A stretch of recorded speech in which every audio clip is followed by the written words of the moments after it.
Hello students, today we're going to do a quick recap of the topic VAT or value added tax.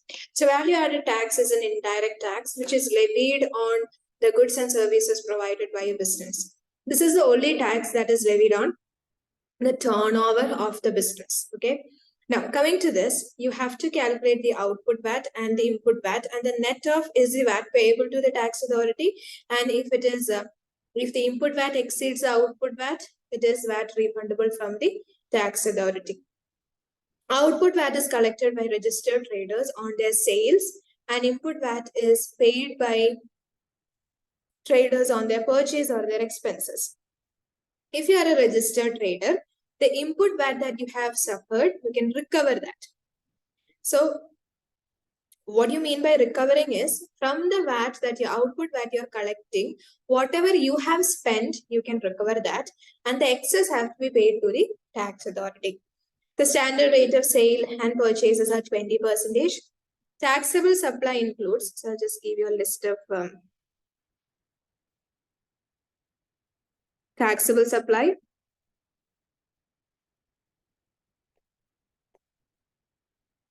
So taxable supply include standard rated, which is at 20%, and zero rated sales, which are at 0%. And you have exempt supply, which are not coming under VAT. So if they ask you what is your total turnover or your total sale, it is standard plus zero plus exempt. If they ask you what is your taxable turnover, that is equal to, your taxable turnover is equal to standard plus 0. Now, coming to standard rated supply, you will collect output VAT at 20%, and you can recover input VAT at 20%. For zero rated sale, you will collect output VAT at 0%, and you can recover input VAT at 20% if you are a registered trader. For exempt supply, you don't have to collect output VAT, you cannot recover input VAT. Coming to the next aspect, which is a registered trader. So registered trader means someone who has registered for VAT. There are two ways of registration, which is a compulsory registration. That is when your taxable turnover exceeds £85,000. And you have a voluntary registration. This is where you have not exceeded your threshold of 85,000. Your taxable turnover has not exceeded 85,000, yet you decide to register for VAT. Normally, businesses do this because they provide zero-rated supply more. What is the peculiarity of zero-rated supply? You collect VAT at 0%, but you can recover 20% input VAT. So that is like your customers won't have to suffer the VAT in their purchase price. Also, if you are a new business, then you might be having a lot of expenditures initially. So if you are registered voluntarily for VAT, you can recover the input VAT initially.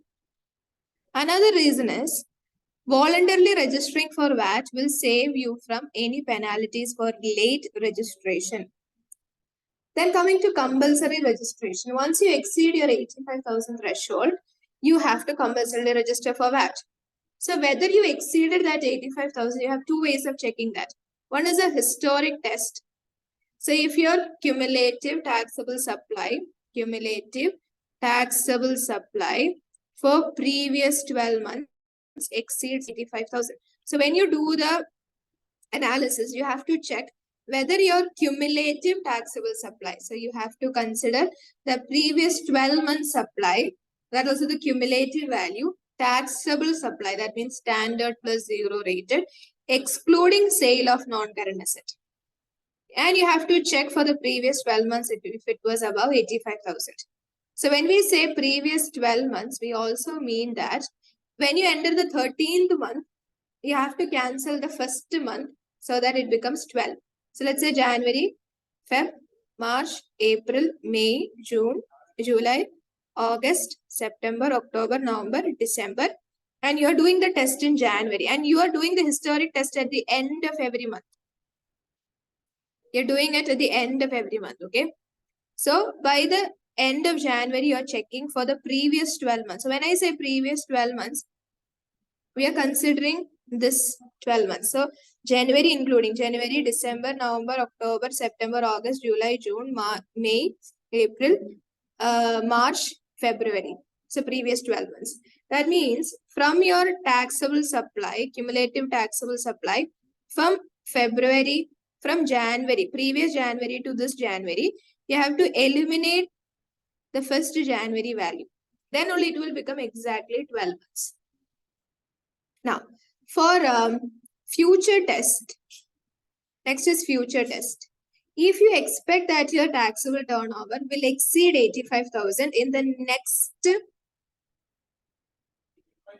12 months. So if you feel that your taxable turnover will exceed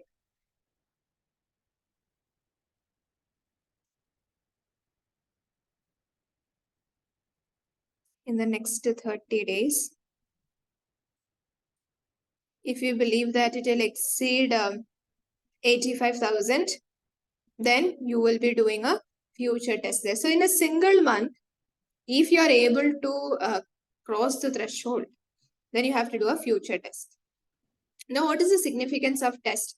On the basis of test, the registration date, the notification date, as well as the liability date will be different. So normally you will be asked 2 dates, registration and notification date. So if you are doing the historic test, the registration happens. Let me discuss notification. So if you are doing the historic test, you have to see the month end in which the limit exceeded. So let's say 31st January is the month end at which the limit exceeded. You have to count 30 days. So 30 days means that will go to 2nd Feb. From 2nd Feb, the next month 1st day, that is 1st March. So basically you are liable to register for VAT. You have to notify the HMRC you have to notify by 2nd February, but you have to be registered by 1st March. Another example, let's say you have exceeded on 31st May. So 30 days means 30th June. So from 30th June, the next month 1st day, that is 1st July. So notification month in it. This is the notification date. 30 days exceed on the notification. From the month end of exceeding 30 days, അത് notify ചെയ്യണം. Notify ചെയ്തതിന്റെ next month in the 1st day.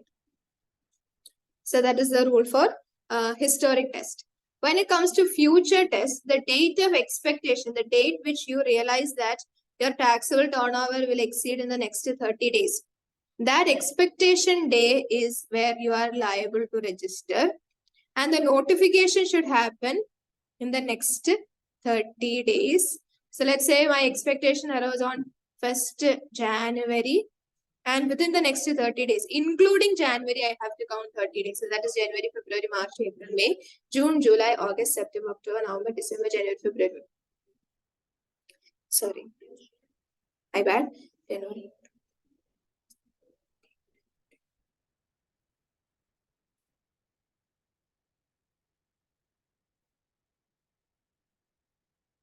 So by 30th January. So when I count 30th January, it is including 1st Jan. So by 30th Jan, I have to notify, but effectively I will be registered from the date where the expectation arose. So that is future test. Then there is group registration, where companies within the same control.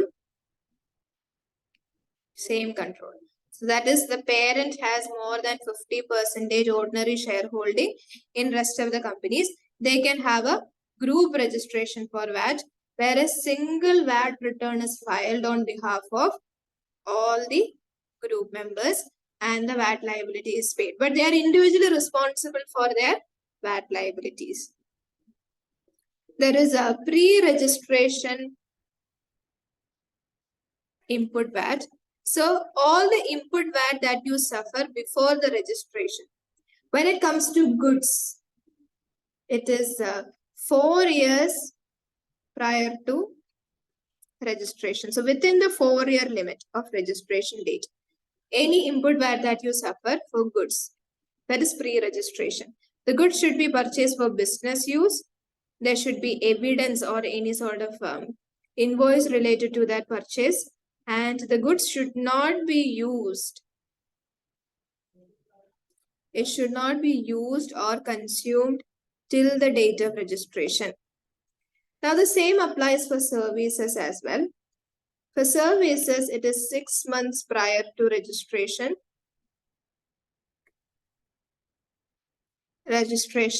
Another main point is the good services should be availed for the purpose of business use, like hiring non-current asset. That is a common service. And there should be some sort of evidence related to that particular service. So this is pre-registration input VAT, the input VAT that you suffer before your registration for VAT. So for goods, it is 4 years prior to your registration. For business use, sufficient evidence and should not be consumed till the date of registration. For service, it is 6 months prior to registration, should be for business use, and there should be sufficient evidence as well. That is tax point. And tax point helps you to decide to which quarter you should show, your output VAT. So to which quarter you should show the output VAT. So it is based on the tax point. So the first rule is we have to decide on the basic tax point. For goods, the basic tax point is the collected date or delivered date or dispatch date.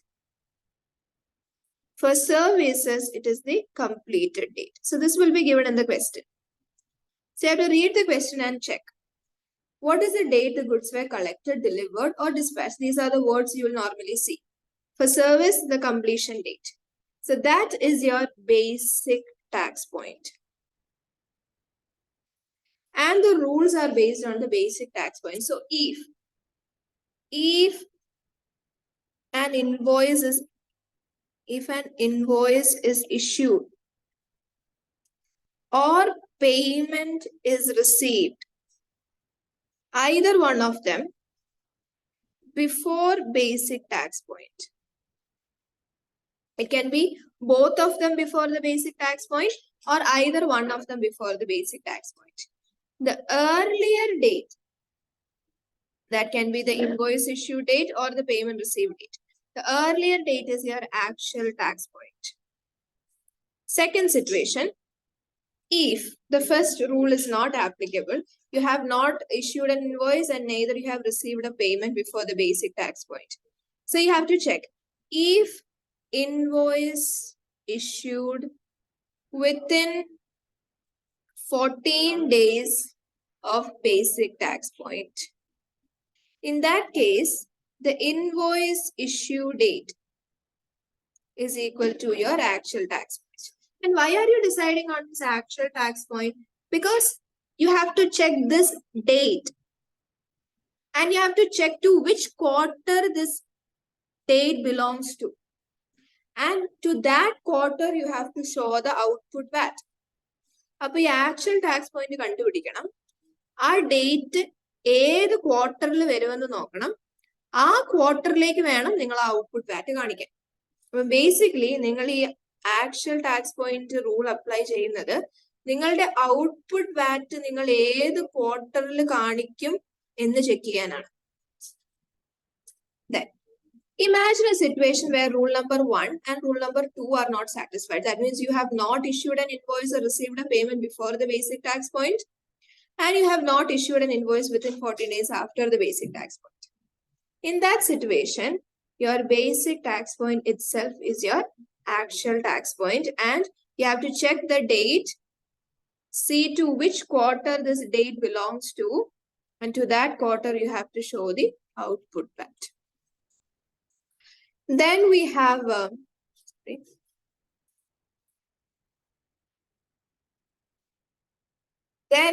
we have the miscellaneous points related to VAT. First one is about discount aspect. Coming to the discount aspect, whenever you calculate output or input VAT, the calculation should be based on a figure net of discount. That means, let's say the selling price is 1,000, of which you are giving a trade discount of 10%. So effectively, you are only receiving 90% of the amount from your customer. So you are supposed to calculate your output VAT on this 900. Again, let's say you are providing settlement discount. So for 1,000, you assume that 20% of the customers will make the payment within the prescribed time. So you will have to give them a discount of 20%. So that means 80% is recovered.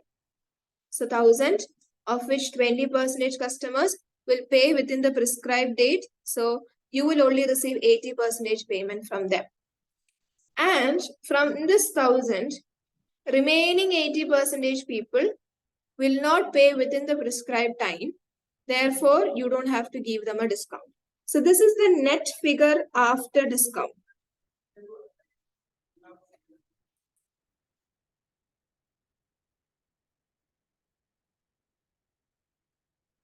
So on this figure, you will have to calculate your output VAT. Next is related to car. Keep in mind, if there is a slightest percentage of business use, you cannot collect output VAT, you cannot recover input VAT. If the car is 100% used for business purpose, output VAT is collectible, input VAT is recoverable. Next situation is repair and maintenance of car. If there is a slightest proportion of business usage, sorry, my bad, made a mistake here. This is the slightest proportion of private use. So if there is a slightest proportion of private use, you cannot collect output VAT, you cannot recover input VAT. If it is 100% used for business purpose, you have to collect output VAT, you can recover your input VAT. Coming to repair and maintenance.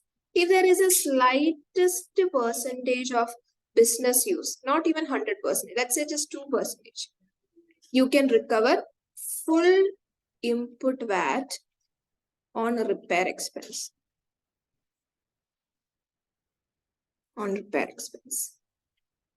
Coming to fuel. If the fuel is provided to employees or used by the trader, and there is a slightest proportion of business usage, then 100% fuel cost, you can recover input VAT on that. So let's say the fuel cost is 600. So you can recover 20 by 120 or 20% of the input VAT on that. But if your employee or yourself reimburse for the fuel, okay, so when you reimburse, if it is full reimbursement, output VAT is calculated on the reimbursed figure. If it is partial or no reimbursement, again you have to calculate the output VAT on a figure known as scale charge, which is by default inclusive. By default it is inclusive. Then there are miscellaneous points related to VAT, which is entertainment of employees, be it UK and overseas, it is allowable. You can recover input VAT.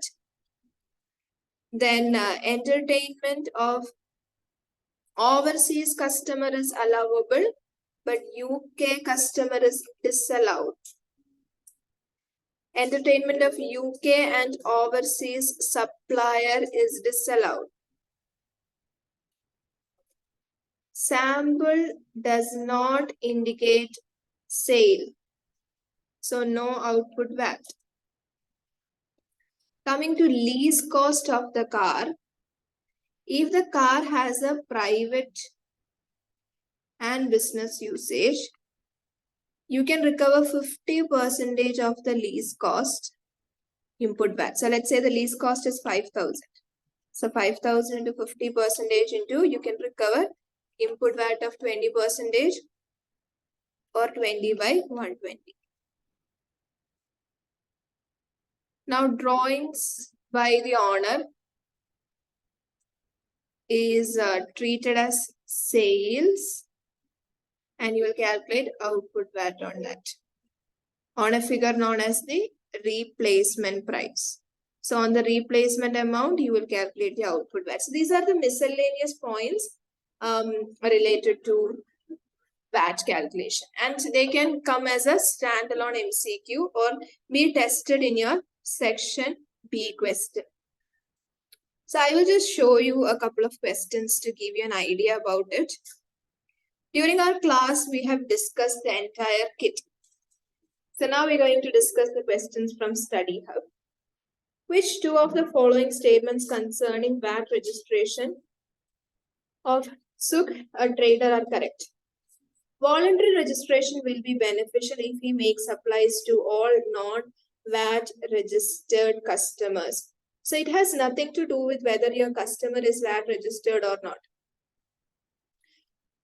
Second case is, voluntary registration will be beneficial if he makes only 0 rated supply and has input VAT he can recover. So in that situation, if you are someone who is only making 0 rated supply, there you don't have to collect VAT. Basically 0% VAT. So you don't have to collect output VAT, but you can recover your input VAT. So that is a benefit. Voluntary registration means he will avoid penalty for late registration. Yes. An advantage of voluntary registration is a reduced administration. No, because once you register for VAT on a quarterly basis, you will have to file the VAT return and deal with the administrative activities. So that is wrong. Once you register, your administrative level activities only increases. So keep in mind, this is very important point. Voluntary registration benefit എന്താണെന്ന് ചോദിച്ചു കഴിഞ്ഞാൽ നിങ്ങൾ ഒരു 0 rated supplier ആണെങ്കിൽ voluntary registration ചെയ്യുന്നത് വളരെ നല്ലതാണ്. 0% VAT collect ചെയ്യുക, 20% input VAT റിക്കവർ ചെയ്യുക. വോളണ്ടറി രജിസ്ട്രേഷൻ ചെയ്തു കഴിഞ്ഞാൽ ലേറ്റ് രജിസ്ട്രേഷന്റെ പെനാൽറ്റി അടയ്ക്കേണ്ട എന്നുള്ള ഒരു റിസ്ക് കൂടി ഒഴിവായി കിട്ടും. Next one. This is about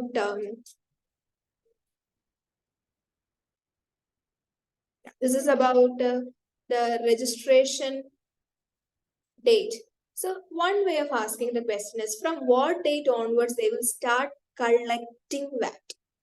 So basically that means, what is the registration deadline? Here the question is, by what date should Emerald have notified HMRC and customers that she was required to become VAT registered? So basically they're asking for the notification date here. So we have to see by what month did they exceed the turnover of 85,000. And you have to check the month end. From that month end to the next 30 days is by which you should be notifying HMRC, and by the next month first day you have to register. So let's see by what month you have exceeded.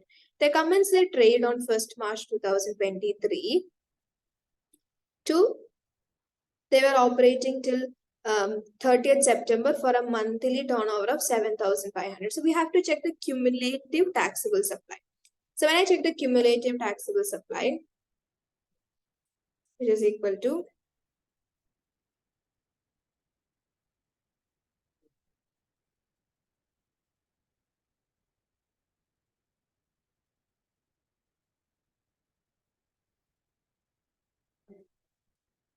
So in this scenario, if you notice, from 1st March 2023 to 30th September 2023, March, April, May, June, July, August, September. So that is a total of 7 months. You have made a turnover of 7 into 7,500. So the cumulative turnover is 52,500. You have to go to October and November. So for 2 months, that is the next 2 months. So the cumulative taxable supply of the previous 9 months. So that is 10,500 into 2, which is 21,000. From December 2023 on. So you have to just do a total here. 52,500 plus 21,000, which is 73,500. Okay. So by the 9th month, your turnover is 73,500. I'm going to go to the next month. So this is March to September. This is till November. By November, by 30th November, you have only reached 73,500. I'm going to 31st December, which is the 10th month. So from December onwards, the monthly turnover is 12,000. So I have to add a 12,000 to this. So the total turnover becomes 85,500. So you have exceeded on 31st of December. So within the next 30 days, by 30th Jan 2024, you have to notify. That was what asked in the question. But if you are asked to show the registration date or the date by which you will have to start collecting VAT, it is from 1st of February. That is notification date in the next month in the first day. Anyway, our answer is 30th. So our answer is 30th June 2024. Next one. Okay. So this is a kind of question that is going to test your in-depth knowledge of calculating input and output VAT. So I hope you are aware of the fact that inclusive of VAT figure aanengil, you are supposed to calculate the VAT amount by 20 by 120. That is this figure, whatever figure is given to you. Let's say it's 100. This is inclusive of VAT. VAT. So you want to find out the amount of VAT, which is 100 into 20 by 120. Then you have exclusive figure. So when you say exclusive 100, that means it does not contain VAT. You have to separately calculate the amount of VAT, which is 100 into 20%.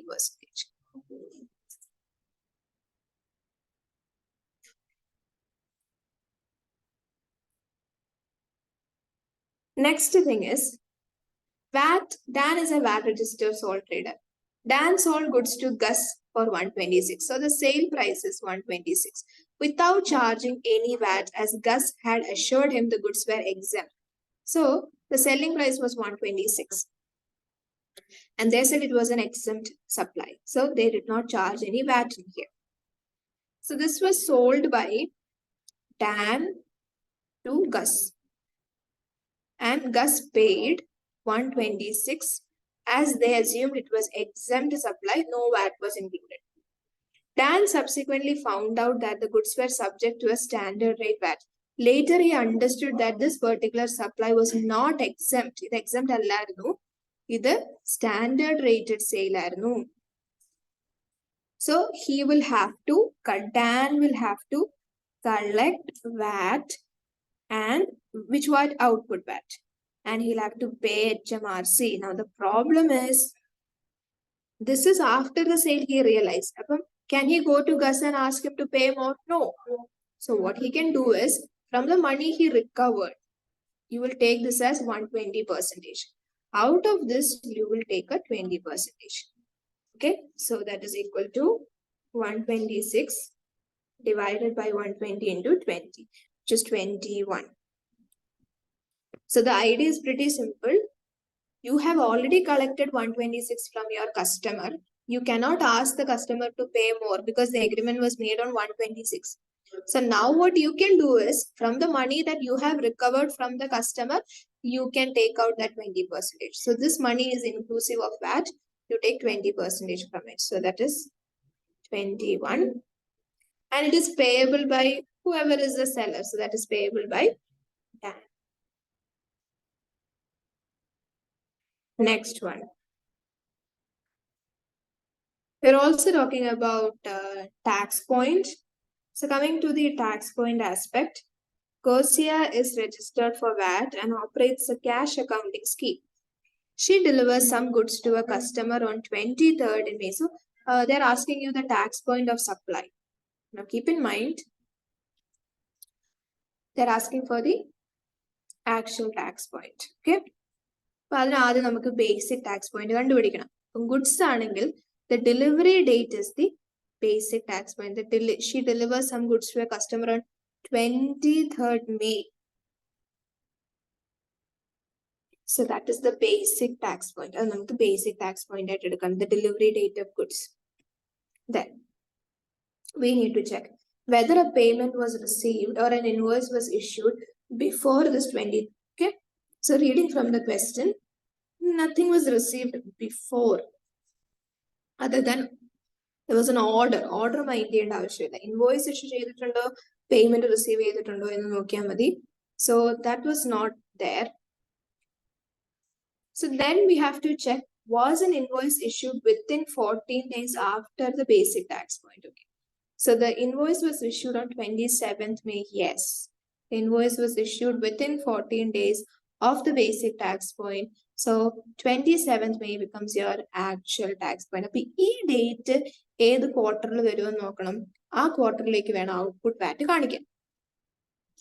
Quarter actual tax point which is 27th May.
Next is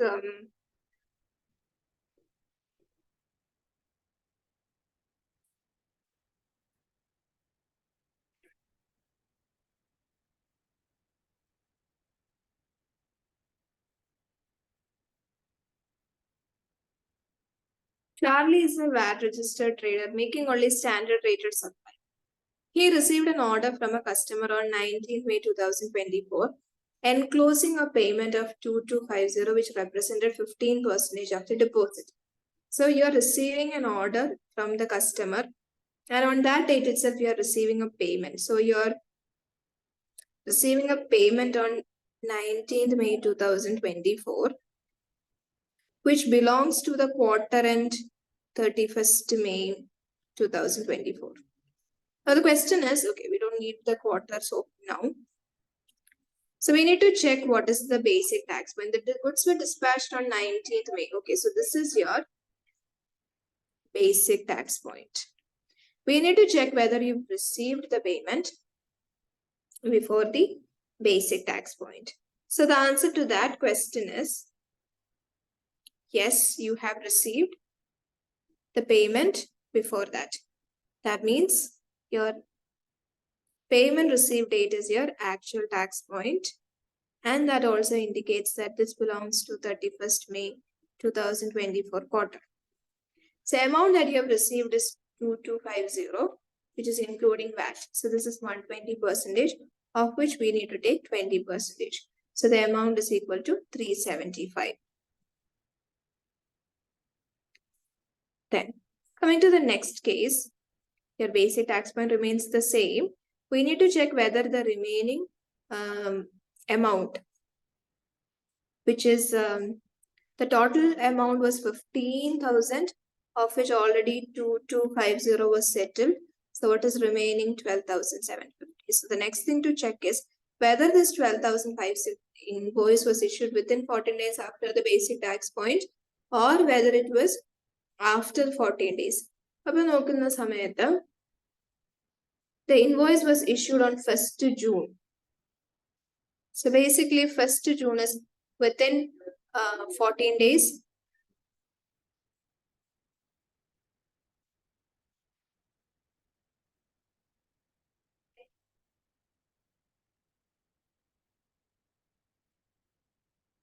1st June. So 1st June is your actual tax. This is within 14 days. Therefore, this 1st June, you are receiving 12,750, which again represents 120% in the 20% 2125. So the trick is to understand the basic tax point first. Pay goods dispatch the date, service service complete the date. അതിനു മുൻപ് payment receive ചെയ്യുകയോ invoice issue ചെയ്യുകയോ ചെയ്തിട്ടുണ്ടെങ്കിൽ ആ date ആണ് നിങ്ങളുടെ actual tax point എന്ന് പറയുന്നത്. എന്നിട്ട് ആ ആക്ച്വൽ ടാക്സ് പോയിന്റ് വരുന്ന ക്വാർട്ടറിലേക്ക് വേണം ഔട്ട്പുട്ട് വാറ്റ് കണ്ടുപിടിക്കാൻ. Now, if the first rule is not applicable, you will move to the second rule, where if the invoice is issued within 14 days after the basic tax point, the invoice issue date is your actual tax point. If rule number 1 and 2 is not satisfied, your basic tax point is your actual tax point. So this is the answer.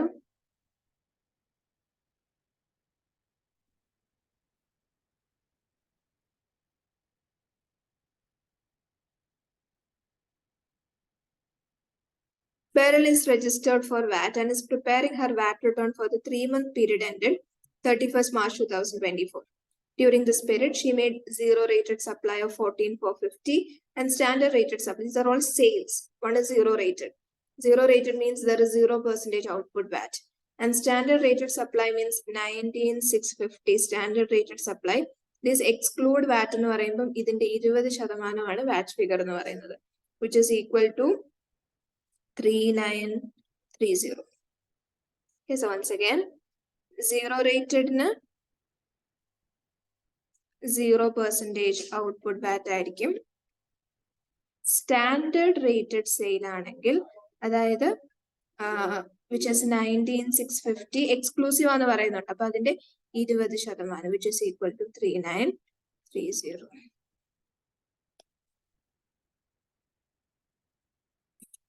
The next one, what amount of input VAT should Barbara account for on her VAT return for the 3-month ended 31st March 2024? Barbara is registered for VAT, is preparing the VAT return for the 3-month period ended 31st March 2024. Barbara incurred input VAT of 1,338 on purchases related to zero rated supply and input VAT of 600 related to standard rated supply. So this is the VAT figure. What amount of input VAT is recoverable? Now keep in mind, zero rated sale എന്ന് പറയുമ്പോൾ output VAT 0 ആണ്. പക്ഷെ നിങ്ങൾക്ക് full input VAT can be recovered. So in this case, your input VAT on zero rated supply, on zero rated purchase is 1,338, which is recoverable. And all your input VAT on standard rated purchase, that 600 can also be recovered. So the answer is 1938.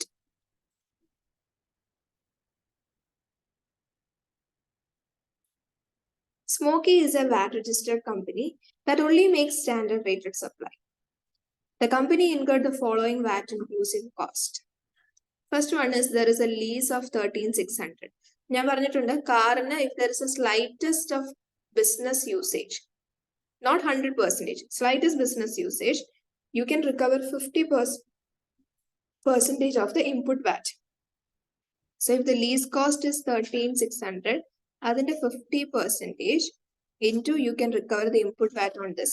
So these figures given here are inclusive of VAT. That means 20 by 120. So this is partially recoverable. Not the entire amount can be recoverable. Second case is purchase of a car for marketing manager. Remember, if there is a slightest proportion of private usage for the car, it is irrecoverable. അപ്പോൾ കാറിന്റെ case ഓർത്തോണം, കാറിന് ഒരു slightest proportion of private usage ഉണ്ടെങ്കിൽ no output, no input VAT. കാറിന്റെ repair and മെയിൻ്റനൻസിന് if there is a slightest proportion of business usage, you can recover full input VAT for that. So that is So what is the minimum amount of penalty that HMRC would charge Joni for the error? Now, coming to the errors made for VAT is same as what we discussed for individuals in self-assessment. We have to read the question and understand whether it was deliberate or concealed. We have to understand whether they are asking for minimum penalty with prompted disclosure or unprompted disclosure. Joni, a sole trader, completed a VAT return for the quarter ended 31st December 2023, showing output VAT of 2,15,000 and input VAT of 126,000. The accountant discovered that the input VAT had been overstated by 7,500. This was the first time Joni had made an error. HMRC was notified and outstanding tax was paid. So here, there was no loss for revenue for the HMRC. The error was corrected, notified and paid. That means the percentage of tax is 0. If you try to conceal it, deliberately conceal it, and you are this error was discovered by the initiative of the HMRC, then in that situation, you will have to suffer the penalty. Which two of the following statements are correct in relation to cash accounting scheme? So I hope you remember cash accounting scheme. Okay, so VAT is incomplete without the fact of VAT return. So let me just go through VAT return aspect.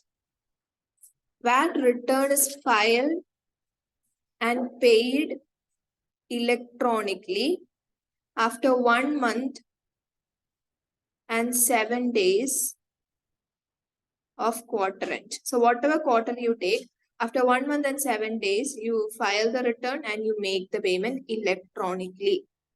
Then from the notes, you have to learn the content of VAT invoice. Within 30 days of the sale, the invoice have to be issued. You have to learn what is simplified VAT invoice, where the VAT inclusive amount is less than or equal to £250.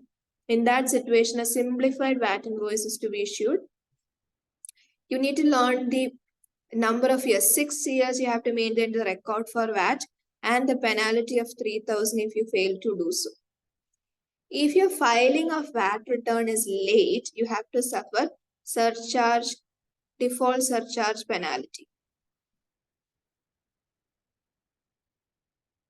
So, if you make your first default, you won't have to pay any penalty. There will be a 1 year from the quarter end where you have been late. From that quarter end to 1 year, there will be an SLN notice issued. Then within that 1 year period, if you make your first default, again the SLN will get extended to 1 more year with 2% penalty. Again, in the same quarter, if you make another error, that is your second default, they will have a 5% penalty. And the SLN notice will get issued for another 1 year. Now imagine a situation where you have correctly paid your VAT for continuous 4 quarters. That means all your existing notices are expired and you can start fresh. There are special accounting schemes, which is cash accounting scheme, where output VAT is only collected on cash sale of goods as well as non-current asset, and input VAT is only paid. You can only recover input VAT on cash purchases as well. Cash transactions are so by default. The biggest advantage is that you are getting impairment loss relief. By default, the impairment loss relief ആണ് അവിടെ കിട്ടുന്നത്. Impairment loss എന്ന് പറഞ്ഞാൽ എങ്ങനെയാണെന്ന് ഓർമ്മയുണ്ടാവും. നമ്മളുടെ bad debt due ആവുന്നതിൽ നിന്ന് 6 months wait ചെയ്യണം. Okay.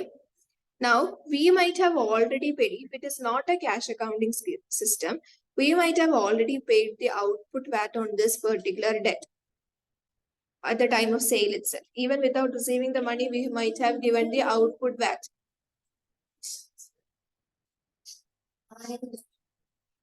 Output VAT.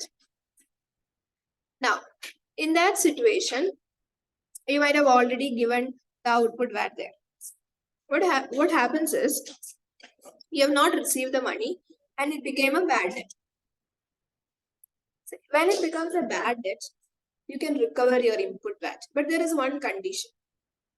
You have to minimum wait for 6 months. And If you are writing off before 6 months, due date in 6 മാസം മുമ്പ് write off ചെയ്യുവാണെങ്കിൽ, you wait for 6 months and you can recover your input VAT. So see, is 6 months completion date belongs to which quarter? To that quarter, you can show that input VAT. Imagine a situation where you waited for 6 months and after that you are writing off. So the write-off date വരുന്ന quarterലേക്ക് input VAT recover ചെയ്യാൻ പറ്റും. So this is something that most students find a little confusing. So once again, I want to clarify.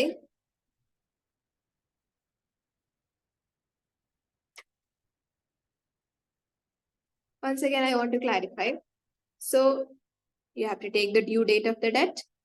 We have already paid the output VAT on this particular sale, but we waited for, we have written off before 6 months. Due date in 6 months in edit, you have written off.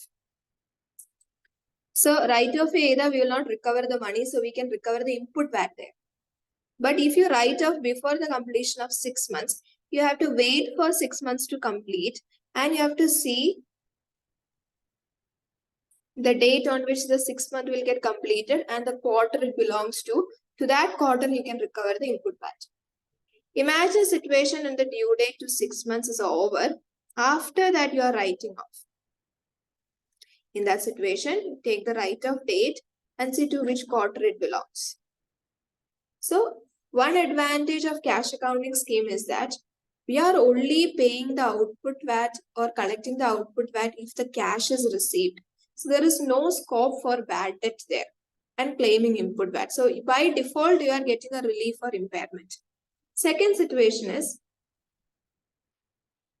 output VAT is accounted when the cash is received. Yes, that is also correct. You only need to account when the cash is received. So answer B and C. Next one. Which of the following statements are correct in relation to the flat rate scheme for all small businesses?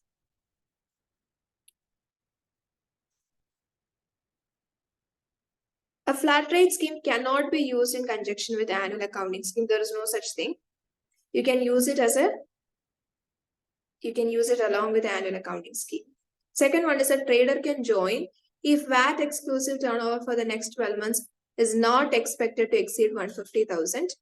So there are conditions you have to satisfy in order to adopt a scheme, and that point is correct. There is normally no recovery of input VAT. That point is also correct. So those who don't know flat rate scheme, normally we calculate the VAT liability by output VAT minus input VAT.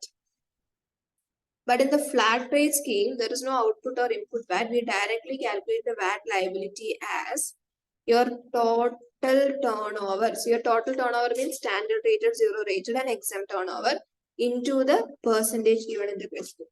When you take your total turnover, your standard rated sale should be VAT inclusive figure. VAT would have figure. This should be 120%.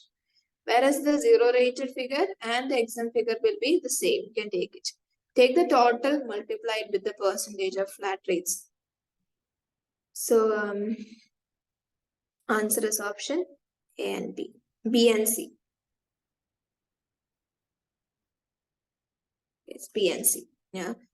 I've accidentally clicked on D, but it's actually B and C. D and D are not applicable. Then Twilight provides one of its directors with a company car, which is used for both business and private mileage. For the quarter ended 31st March 2024, the total cost of petrol for the car was 660. So if there is a slightest of business usage, you can recover input VAT there, which is the entire amount you have spent on petrol, which is 660. These are VAT inclusive figures. So divided by 20 into 120, you get your input VAT. Now you need to check whether the director has reimbursed for the fuel cost. And the question is saying that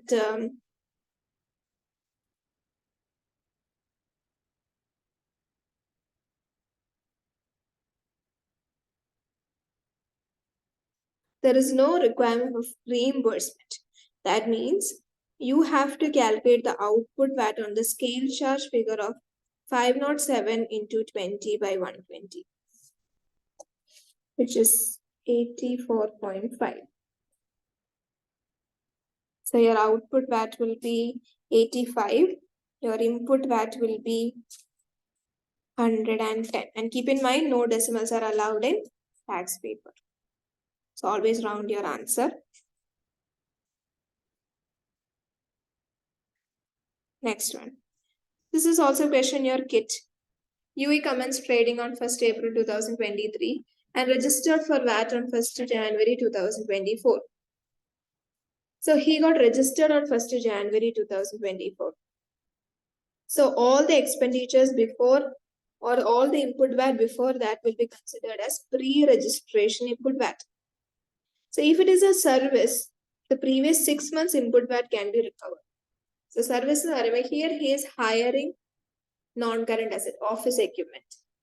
So that means for the previous 6 months from 1st to July 2023, the higher charge input VAT can be recovered. So for 6 months, you can recover the input VAT, which is, it is 110. The input VAT is 110 per month. So you can recover 110 into 6 months, which is equal to 660. Now, along with this, once you start the business on 1st January, once you register, your first quarter is 31st March. So for the next 3 months from January, February, March, you are also incurring higher charge of 110, which is not pre-registration. This is post-registration 3 months, 330. So the answer is 990.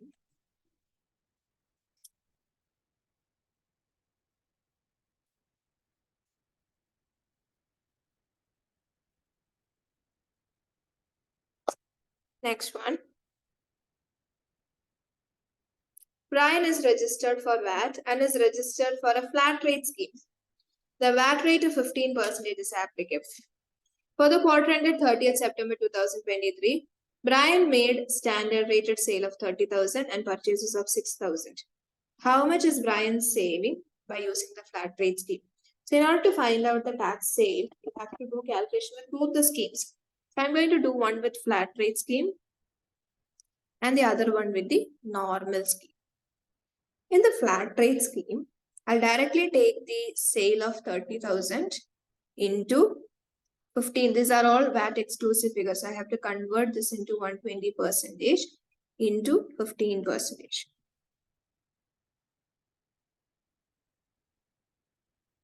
That is 5,400. And in the normal scheme, I'll have to calculate the output VAT, which is equal to 30,000 into 20%. These are exclusive figure, 20%. And input VAT is equal to 600 into 20%. These are all exclusive figures. So the answer will be 5880. So if I'm using flat rate scheme, I only need to bear a VAT liability of 5,400. If I'm using the normal scheme, I'll have to suffer a VAT liability of 5,880. So that means here I'm able to save 480 as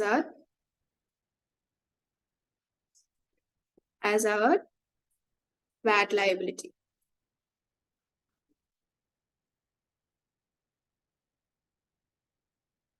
Now, last question. Which of the following statements are true?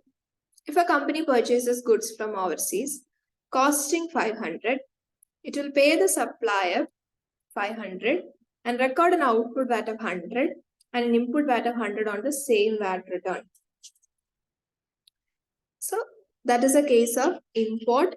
And remember, in the case of import, if a company purchases from the overseas, the figure excluding the VAT, they will have to pay the supplier 500 and record 100 as their output VAT as well as 100 as their input VAT. So that statement is correct.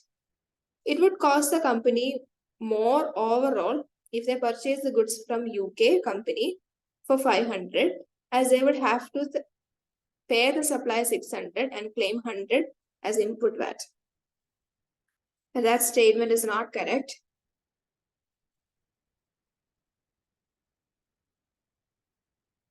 So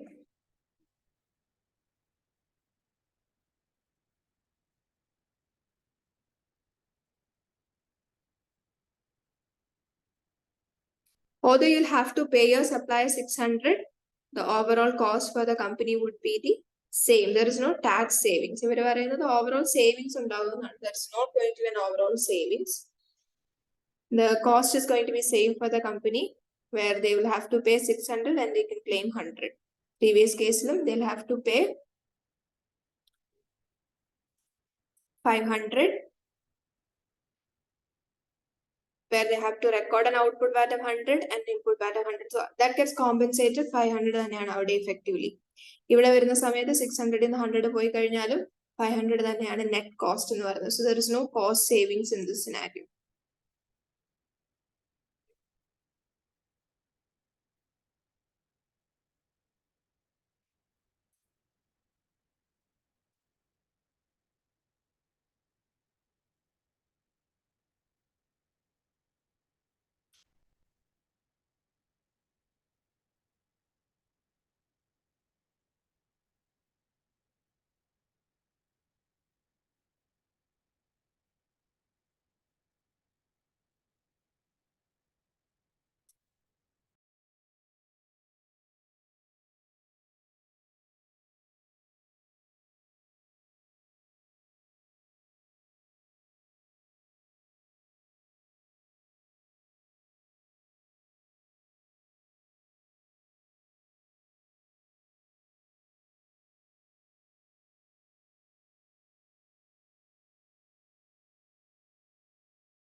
In question number 4,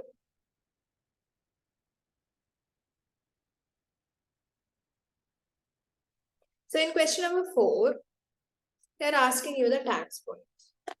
One important point that you have to keep in mind is the scheme they're applying for VAT. Are they using the normal VAT scheme where it is output minus input and you take the basic tax point, which is the delivery date, and the actual tax point is dependent on the basic tax point? Or are they using a cash accounting scheme? So if they're using a cash accounting scheme, the date relevant is the payment date. Please keep in mind, if they're using the cash accounting scheme, it doesn't matter when the invoice was issued. It doesn't matter where the goods were dispatched. The relevance goes for the payment receipt date, which is 14th of June. So the answer is 14 June. Also, I want to give you guys a quick recap of the annual accounting scheme. Okay. So the annual accounting scheme.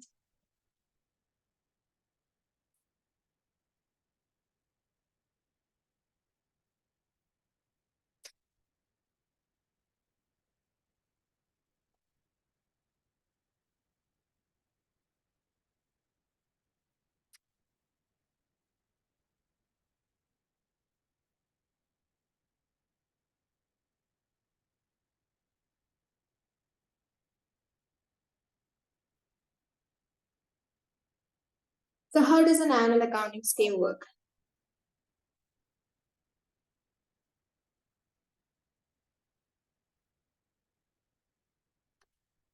Normally, VAT is filed and paid on a quarterly basis. That means you take a quarter, a relevant quarter. So I'm going to take my quarter end as 31st March. So ideally, I'm supposed to file the VAT return and make the payment 1 month and 7 days after the quarter end, which is by 7th May, whatever year it is. I am supposed to make the filing and payment of VAT. Okay. Now, this is a normal system. If you're planning to adopt the annual accounting scheme, you will have to do a single VAT filing, which happens 2 months after the end of your VAT period. So your VAT period will be 1 year. Irrespective of 3 months, it will be 1 year. So let's say from 1st January 2007 to you're planning to have a 1 year from 30 to 31st December 2007. So 2 month ended the VAT period, which is by 28th Feb 2008. You will have to file the VAT return. Now that brings us to the question, how is the payment happening? Is it going to be a single payment? Not really, because when you make a single payment, that is going to be a large sum of money for the payer. Therefore, tax authority is bringing up the concept of POA, pay as payment on accounts. So as installments, you can make the payment, which starts from the 4th month onwards. So you'll start to make the payment from April, May, June, July, August, September, October, November, December. So that is a total of 9 installments. Now, that brings us to the question, what amount will you pay in each installment? It is 10% of the previous year VAT liability. So you'll take the VAT liability of the previous year and you'll take 10% of that. So that is because only by the end of the year, we will get to know what exactly is the VAT liability for the current year. So we are starting to make the payment way before that. So we need some figure to do the calculation. So we will take it as 10% of the previous VAT liability. So basically you are making 9 installments of that. You're making 9 installments of 10% of the previous VAT liability. So let's say your previous VAT liability is 7,000. So you're making an installment of 700. Making 700 pound installment. 9 installment of that. 9 installment. Now, by the end of the tax year, you will understand what exactly is your VAT liability. So what you will do is, you will take your actual VAT liability. Let's say this year it is 9,000. From that, you have already paid 700 into 9 installments, which is equal to 6,300. The remaining 2,700 is your balancing payment, which you have to make on the date of filing itself. So again, keep in mind, for annual accounting scheme, a single VAT return is filed, that is 2 months end after the VAT period end. But the payment will happen in 9 installments, and the payment is previous year VAT liability of 10%. Payment will happen from the 4th month onwards till the end of the VAT period. So 9 installments will be paid, and this is based on the previous year VAT liability. By the end of the year, you will get the actual VAT liability of the current year. You will deduct whatever you have paid so far. അപ്പം ഈ വർഷം ശരിക്കും 9,000 അടയ്ക്കാനുണ്ടെങ്കിൽ already നിങ്ങൾ 6,300 അടച്ചു കഴിഞ്ഞു. ബാക്കിയുള്ള എത്രയാണോ അതാണ് നിങ്ങളുടെ ബാലൻസിങ് പേയ്മെന്റ്. അത് നെഗറ്റീവ് വരാം, പോസിറ്റീവ്. നെഗറ്റീവ് വരാന്ന് പറഞ്ഞാൽ you will get it as a refund from tax authority. Positive ആണെങ്കിൽ you will have to pay as a balancing payment to HMRC on the date of filing.